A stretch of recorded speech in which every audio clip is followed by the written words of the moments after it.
तो मैं सबसे पहले वही क्वेश्चन करता हूँ आपसे कि जो आपने वीडियो लेक्चर देखा है कंप्लीट, नोट्स उसके नोट भी किए हैं आपने नोटबुक में, बताइए आपको उसमें कहीं से अगर किसी पॉइंट में थ्योरी में, क्योंकि थ्योरेटिकल पार्ट ही चल रहा है ये तो पूरा, और ये भी, और इससे नेक्स्ट यूनिट जो हम करेंगे ना सेमीकंडक्टर डिवाइस, उसमें भी, तो वहाँ आपको देखो यहाँ पर कुछ अज्यूमशंस भी हैं और कुछ ऑब्जर्वेशंस के ऊपर कंक्लूडिंग पॉइंट्स हैं, उनकी बात कर रहे हैं। बताइए उनके उनमें अगर किसी का कोई डाउट है किसी टॉपिक को लेकर। न्यूक्लियर फिजन में हमने जैसे बात किया, तो न्यूक्लियर फिजन रिएक्शन को या समझा, इसकी डेफिनेशन और इसकी रिएक्शन को, फिर इसमें बात की इसके जो प्रोडक्ट बनते हैं, बैरियम और क्रिप्टोनिक रिएक्शन बार बार दिखा रहे हैं फिजन के अंदर। अब ये याद हो गई होगी आपको, यूरेनियम 92235 पर जब हम एक ये जो न्यूट्रॉन डालते हैं इसको आप बोलेंगे स्लो न्यूट्रॉन, ठीक है, या इसको थर्मल न्यूट्रॉन भी, कम एनर्जी का न्यूट्रॉन, अप्रोक्सीमेटली 0.023 इलेक्ट्रॉन वोल्ट, क्योंकि 235 को फिजन कराने के लिए ये न्यूट्रॉन एब्जॉर्ब करना पड़ेगा, और एब्जॉर्ब उसी को कर पाएगा जिसकी एनर्जी कम मिलेगी। ये फास्ट न्यूट्रॉन को एब्जॉर्ब नहीं कर पाता है, जिसकी वजह से एक न्यूक्लियर रिएक्शन होती है पूरी, जिसमें कि दो फ्यूजन प्रोडक्ट हमारे बैरियम और क्रिप्टॉन, मोस्ट चांस इनके ही होते हैं, मोस्ट प्रोबेबल चांस इनके ही होते हैं। तो आपने एक परसेंटेज ऑफ फील्ड और मास नंबर का एक ग्राफ वैसे से बनना है इस पे, ठीक है। बैरियम को हम लिखते हैं, इसका एटॉमिक नंबर 92 141 और 36, सॉरी यहाँ 56 और 141, एक बार चेक कर लीजिएगा क्या सेम यही था इसका एटॉमिक नंबर और मास नंबर। तो बैरियम और क्रिप्टॉन के लिए इनका जो हम रिएक्शन को पूरा करेंगे ना न्यूक्लियर फिजन की, ये न्यूक्लियर रिएक्शन जो होती हैं जिनमें कि प्रोटॉन न्यूट्रॉन अल्फा पार्टिकल ये जो सभी पार्टिसिपेट करते हैं, तो उसमें 56 और 141 यहाँ आएगा बैरियम पे। एक मिनट, ये 56 141 क्रिप्टॉन के लिए, 36 92 लिखते हैं।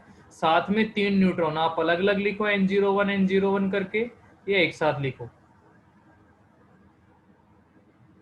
3N01 करके, और साथ में रिलीज होती है एनर्जी Q। ये एनर्जी रिलीज कैसे निकाली वो आपने उसमें देखा होगा लेक्चर में, कि जो मास डिफेक्ट आएगा किस किस का, ये जो प्रोडक्ट और उससे जो रिएक्टेंट बने हैं ये मास डिफरेंस आता है।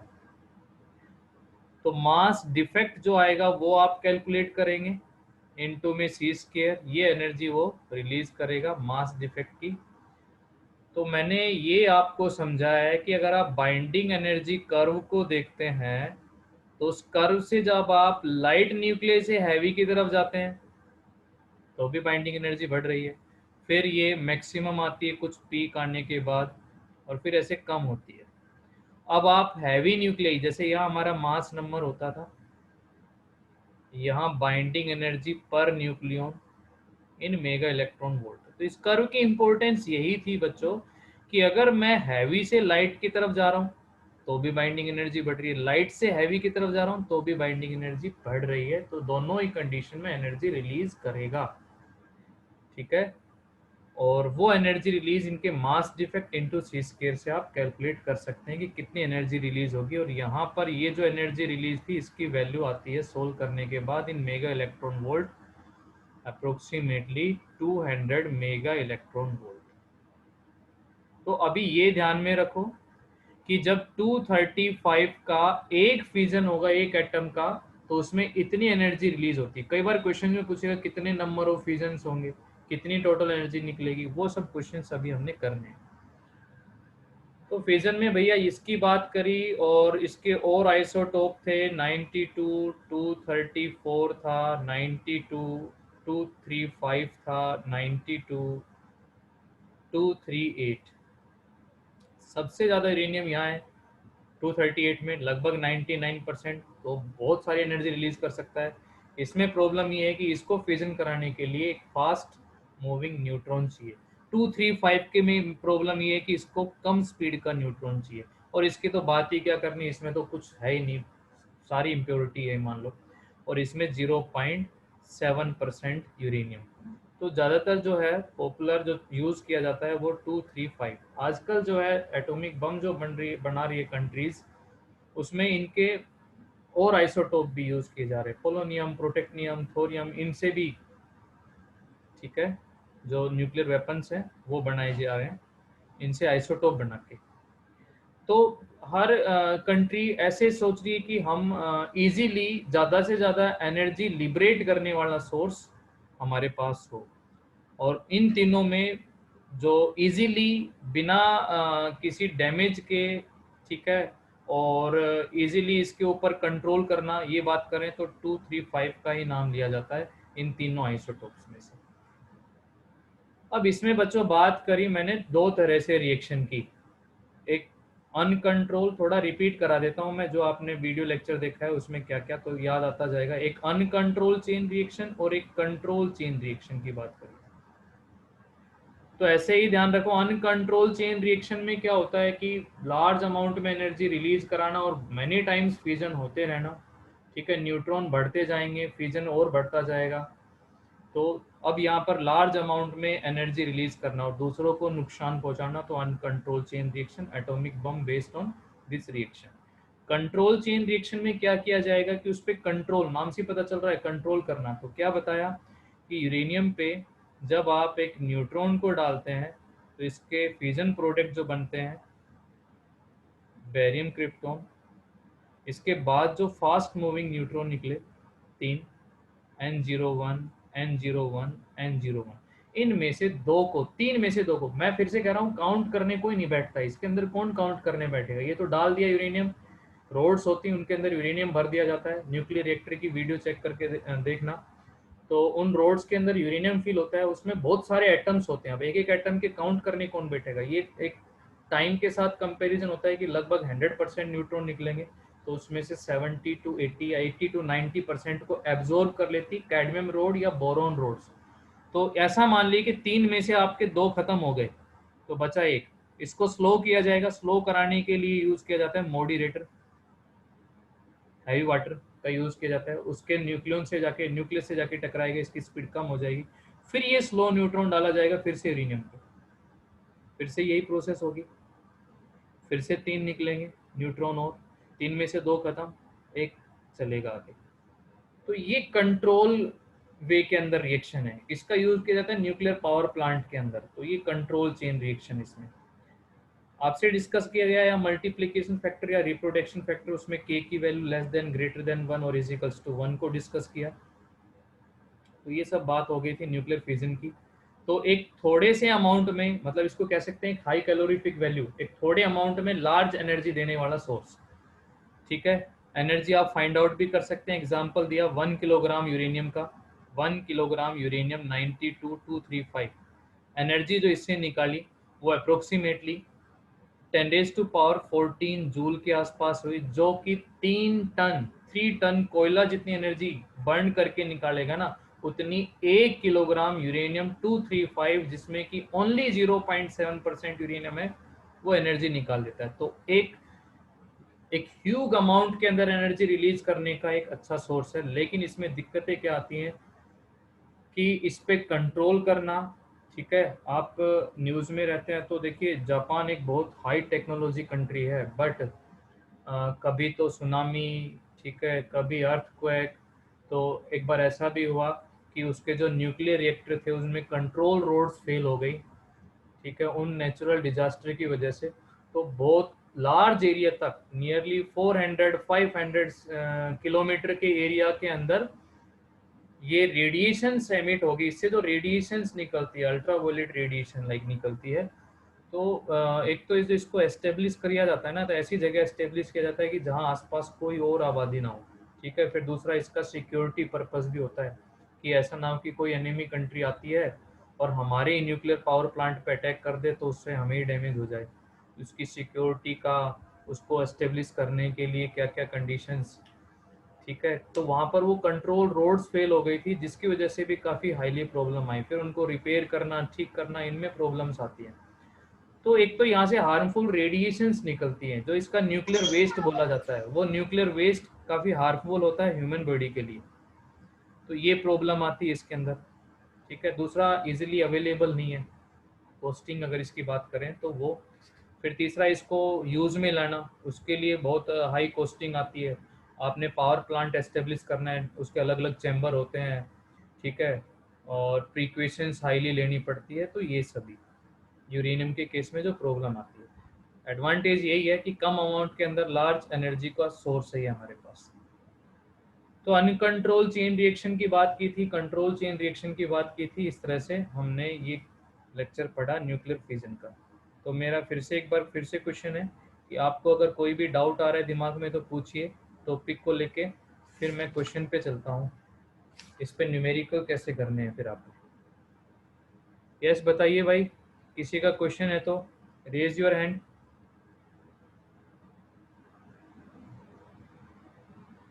ओके, समझ में आ गया आपको ये टॉपिक न्यूक्लियर फिजन।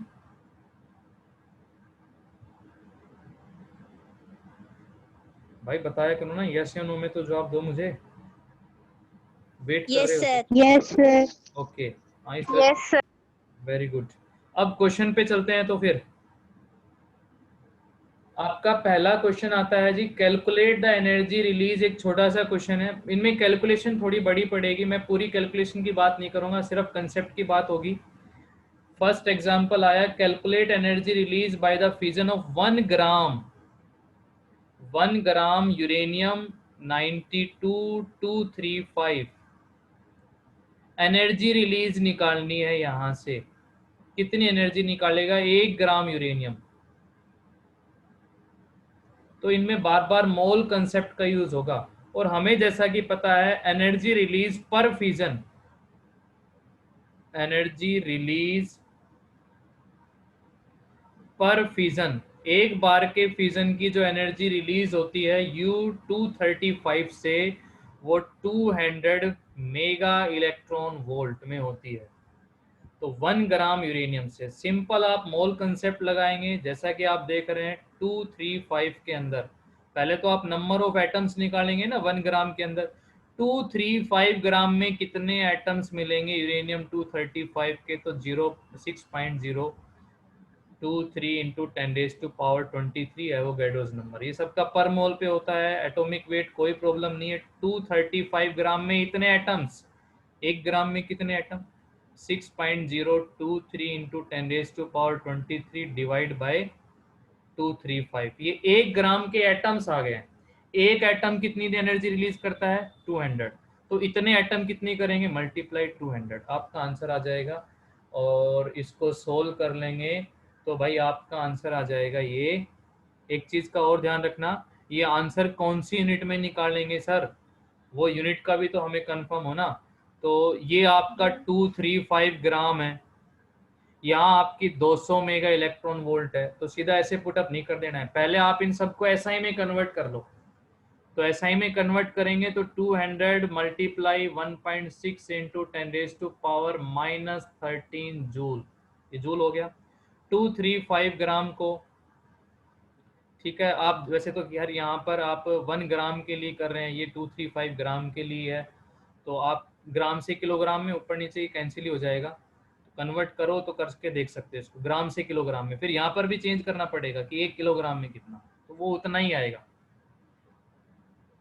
तो यहाँ पर आप मल्टीप्लाई कर लेंगे सर इसकी, ओके, वो आ जाएगी आपकी 1.6 इंटू 10⁻⁻13। ये पूरा आप सोल्व कर लेंगे तो ये एनर्जी रिलीज कैसे किया है, कंसेप्ट क्या है कि 235 ग्राम में इतने एटम, 1 ग्राम में इतने एटम, एक एटम इतनी एनर्जी दे रहा है, तो इतने एटम कितनी देंगे मल्टीप्लाई कर देना है। ये सब की आप मल्टीप्लाई सोल्व करने के बाद देखेंगे तो इसका आंसर आ जाएगा हमारा जूल के अंदर, वो आंसर होगा आपका।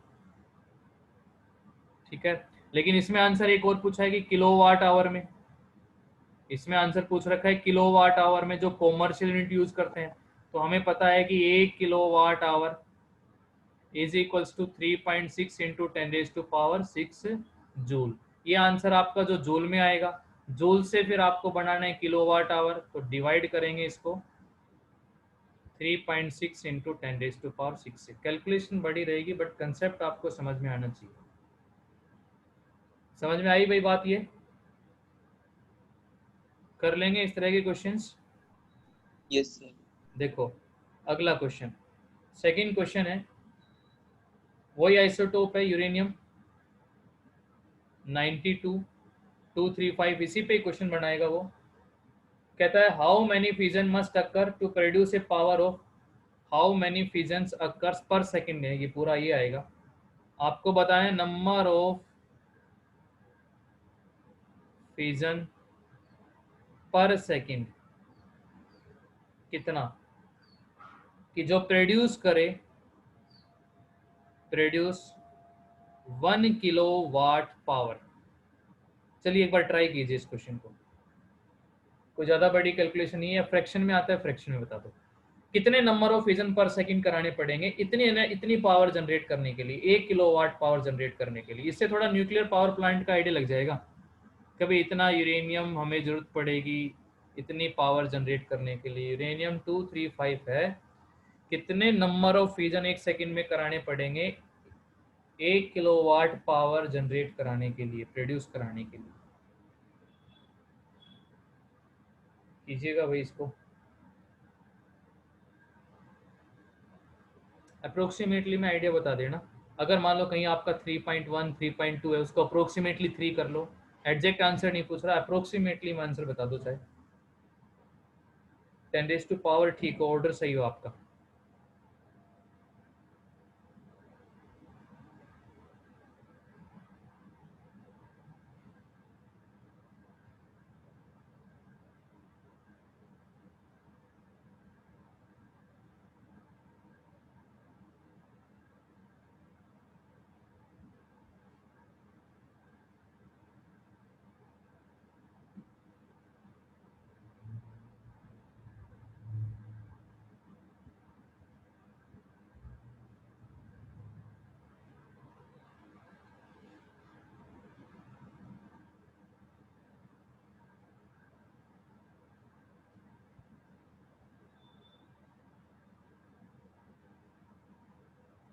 वन किलोवाट पावर के लिए number of fusion per second क्या आएंगे?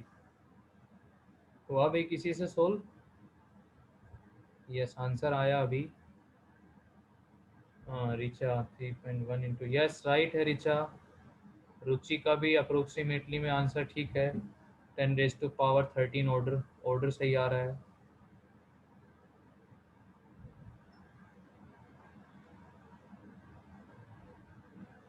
यस ठीक है बच्चों, तो यहाँ पर आपको पावर दे दी गई है। यस अब और भी आंसर आ गए हैं। 10⁻14 शिखा, राहुल शर्मा 3.3, राहुल का आंसर ठीक है। यस हिमांशु का भी आंसर ठीक है। शिखा का आंसर मैं ठीक से समझ नहीं पा रहा हूँ।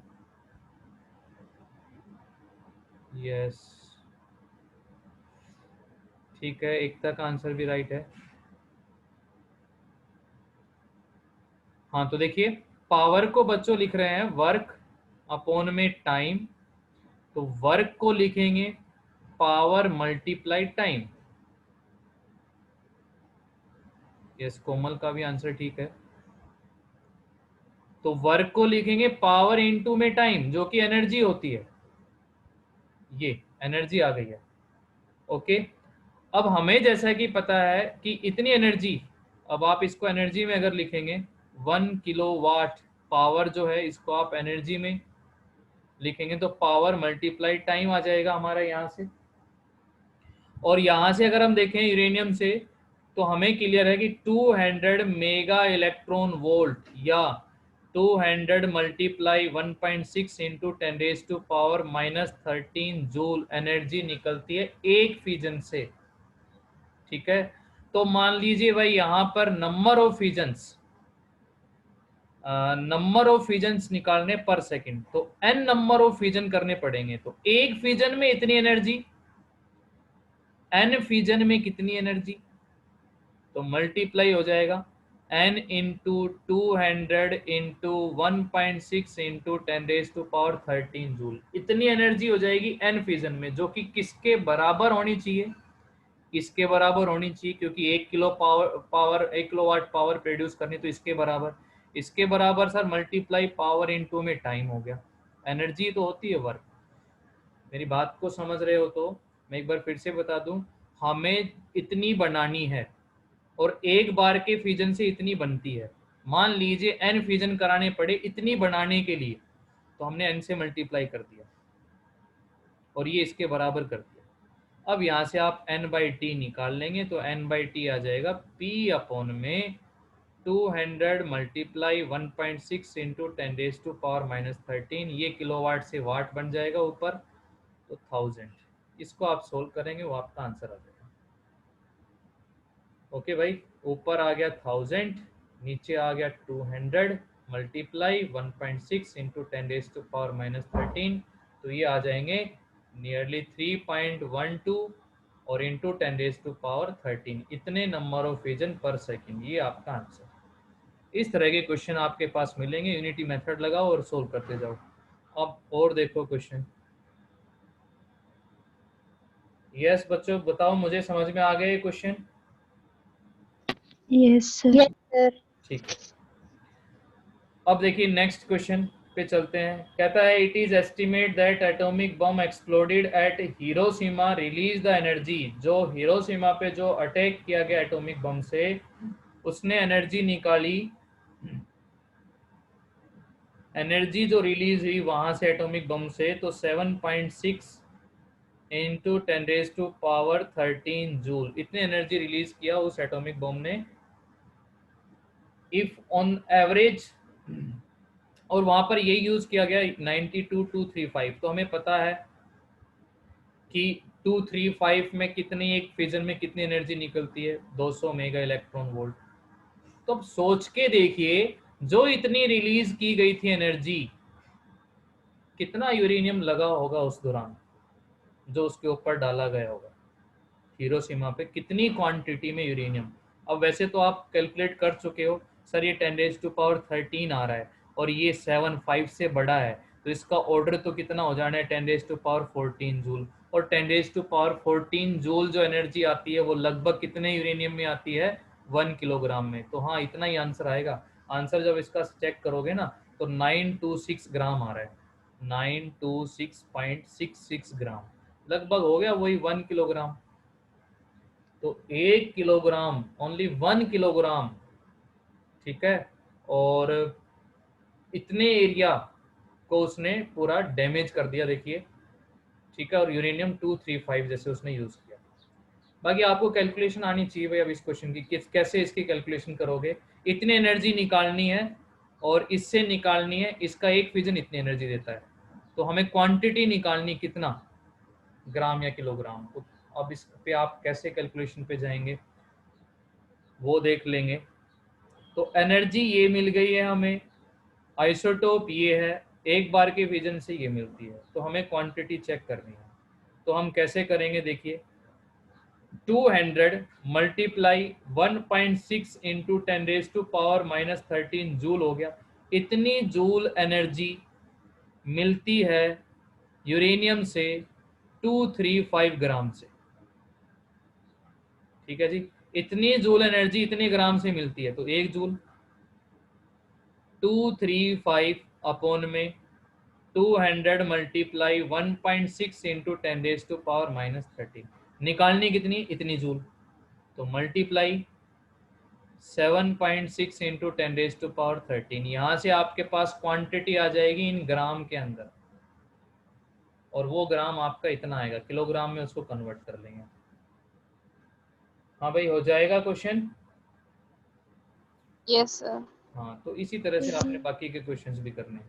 इसमें इसी टाइप के क्वेश्चंस हैं, और एक दो देख लेते हैं प्रैक्टिस करके। ये फ्यूजन के क्वेश्चंस हैं, अगर आ जाते हैं तो इस तरह से, जैसे यहाँ पर वो एटॉमिक बॉम्ब की बात कर रहा है, कहीं पर वो न्यूक्लियर रिएक्टर की बात कर देगा, तो कंफ्यूज नहीं होना है कि भाई उस न्यूक्लियर पावर प्लांट के अंदर ना इतनी पावर को जनरेट करना है, बताओ कितनी यूरेनियम की जरूरत पड़ेगी। इस तरह के क्वेश्चंस आपको मिलेंगे। तो बच्चों इसमें और क्वेश्चंस, हाँ चलो एक ये भी देखो, आपका सोल्ड एग्जांपल, एक एनसीईआरटी क्वेश्चन है। कहता है star convert all its hydrogen to helium, और इस तरह से कन्वर्ट कर रहा है वो। ये एक मान के चलो हमारा मैं लास्ट क्वेश्चन प्रैक्टिस करा रहा हूँ अभी का, इम्पोर्टेंट, तो इसको ठीक से समझ लेना। इसके बाद आपका एक लेक्चर और होगा न्यूक्लियर फ्यूज़न पे, छोटा ही लेक्चर बचा है वो, उसको आज आप देख लेंगे। और टेस्ट के लिए आज हमारा मंडे हो गया, ट्यूसडे, वेडनेसडे को टेस्ट रखते हैं भाई। वेडनेसडे को न्यूक्लियई पार्ट का टेस्ट होगा, ओनली न्यूक्लियई।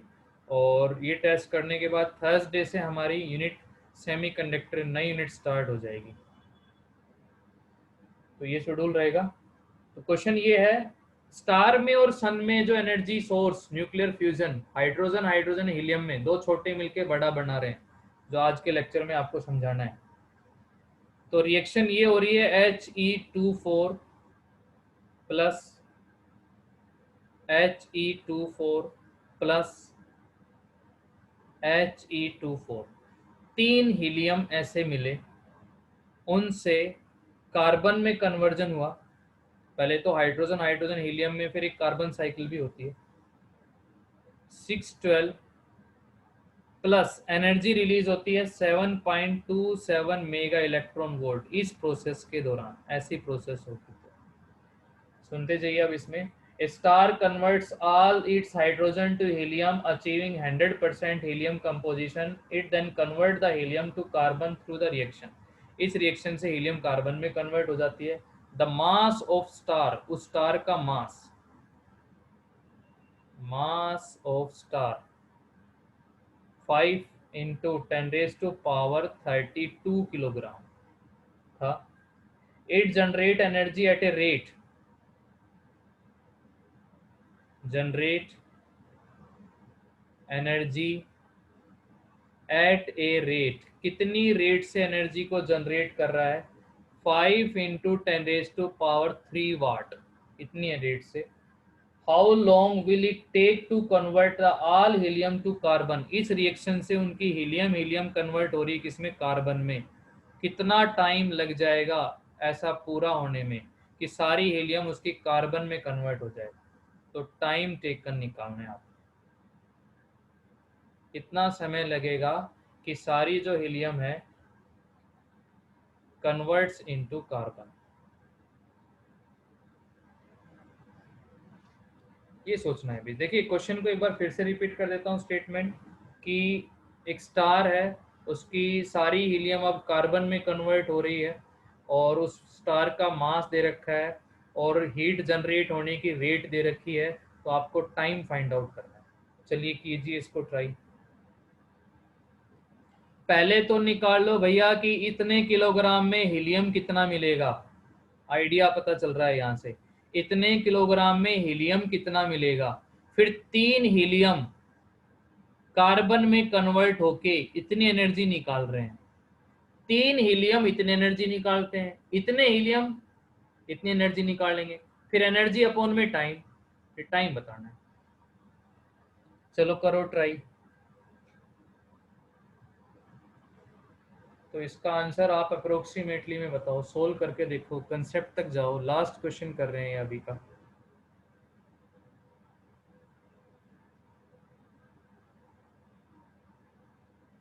ये प्रोसेस हो रही है एक स्टार के अंदर, न्यूक्लियर रिएक्शन।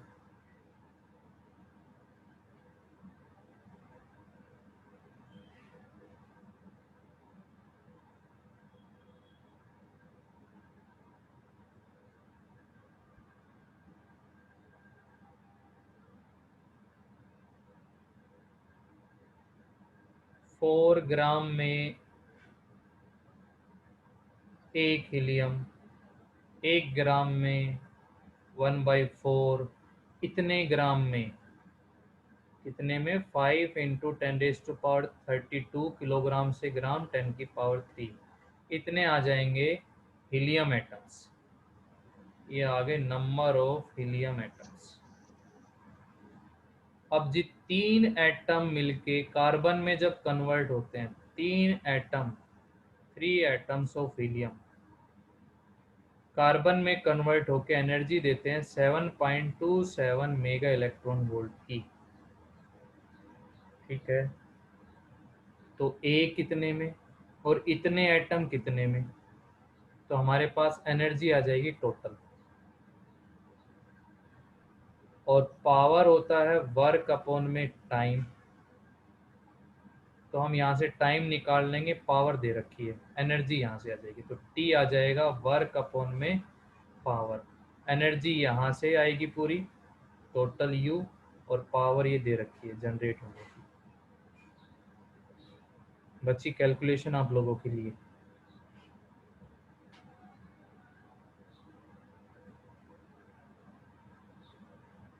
तो सेकंड में अप्रोक्सीमेटली क्या आंसर आता है, थोड़ा आइडिया से बता दीजिए बस, लगभग ऑर्डर सही आ जाए आपका।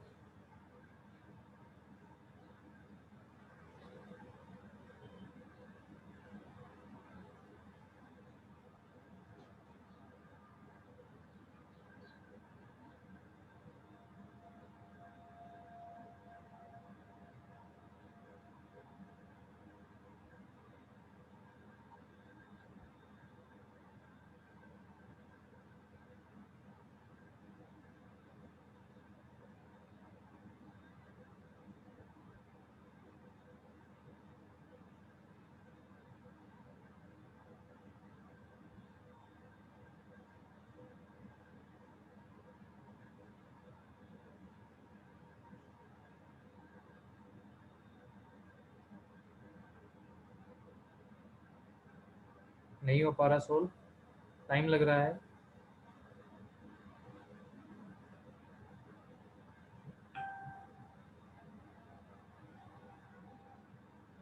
अच्छा मुझे इतना, यस आंसर अभी आया है एक,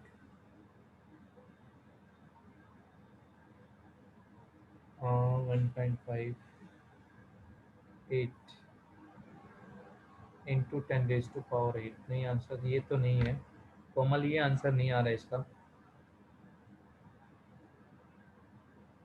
ये यूनिट का ध्यान रखना भाई, मेगा इलेक्ट्रॉन वोल्ट से जूल बनाना, ये सब 0.58, हाँ ये आरजो का आंसर राइट है। 0.58 इंटू 10⁻16 सेकेंड, या 5.8 इंटू 10⁻15 सेकेंड, ये आंसर आएगा बच्चों। 5.8 इंटू 10⁻16 सेकेंड,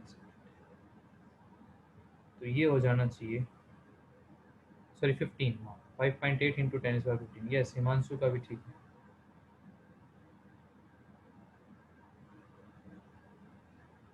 तो इतने सेकंड में आपका आंसर आ जाएगा। मैं फिर से कह रहा हूँ कि ये ध्यान रखो, मेगा इलेक्ट्रॉन वोल्ट से आपने जूल बनाना, यूनिट का कन्वर्जन ध्यान रखो बस। अब अगर आप ईयर में कन्वर्ट करेंगे ना इसको, तो 5.8 इंटू 10⁻15 सेकेंड को आप ईयर में कन्वर्ट कर लेंगे। हाँ ठीक है रिचा, तो ये कन्वर्ट करके अप्रोक्सीमेटली आ जाता है 1.8 इंटू 10⁻8 ईयर्स। देखो 10⁻8 ईयर्स, 1.8 या 10 ऑर्डर अगर आप चेक करो तो 10⁻8 ईयर्स, इतने साल लग जाने हैं, इतना मास उसका जब इसमें कन्वर्ट हो जाएगा पूरा हीलियम, हीलियम से कार्बन पे। इसीलिए तो हमारा जो सन है एक अल्टीमेट सोर्स ऑफ एनर्जी, और काफी टाइम तक एनर्जी देता रहेगा, और कितने टाइम पहले से एनर्जी देता आ रहा है। लार्ज मास है उसके अंदर, लार्ज अमाउंट में उसके हाइड्रोजन कन्वर्ट हो रही है हीलियम में, लेकिन अगर बहुत फास्ट रेट से भी हो रहा है, देखो कितनी फास्ट रेट थी, 5 × 10⁻3, ठीक है, 5000 वाट पर सेकेंड के रेट से जनरेट हो रही है, फिर भी उसमें 10⁻8 ईयर्स लग रहे हैं। तो ठीक है भाई, ये कुछ क्वेश्चंस थे हमारे फ्यूजन से रिलेटेड, और आप प्रैक्टिस में भी कुछ क्वेश्चंस करके देखिएगा इनके। अच्छा एक नंबर लिख लो कि आपने सोल्ड एग्जाम्पल नंबर क्वेश्चन 39 करके देखना है, 39 सोल्ड एग्जाम्पल। इसमें थोड़ा एटम वाला कंसेप्ट कि काइनेटिक एनर्जी, पोटेंशियल में फिर टेम्परेचर भी बताना है। 39 भी एनसीईआरटी क्वेश्चन है, सोल्ड एग्जाम्पल, वो करके देखना, प्रैक्टिस में से कुछ क्वेश्चंस कर लेंगे।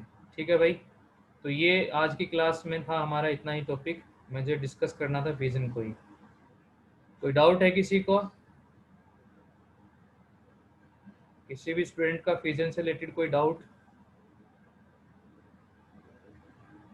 हाँ मैग्नेटिज्म के क्वेश्चन, ठीक है रुचि, सेम आईडी के ऊपर दोबारा कनेक्ट कर लेना, अभी डिस्कनेक्ट हो जाता है। तो मैग्नेटिज्म के 2-3 क्वेश्चन अभी मैं कराऊंगा, किसी को क्लास में रहना है तो, बाकी जरूरी नहीं है, लीव कर सकते हो। फिजन का हो गया है टॉपिक आज।